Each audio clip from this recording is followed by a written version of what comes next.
We asked people if they needed any donations, and some people just came and They gave us needed bags if they needed to get rid of some gently used clothing or home goods. Right here, we were collecting clothing, but this address and this phone number we gave them, they could donate really what they want.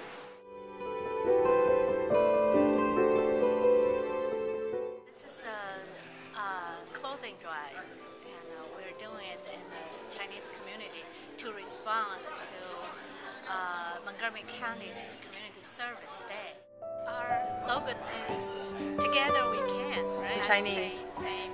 团结就是力量。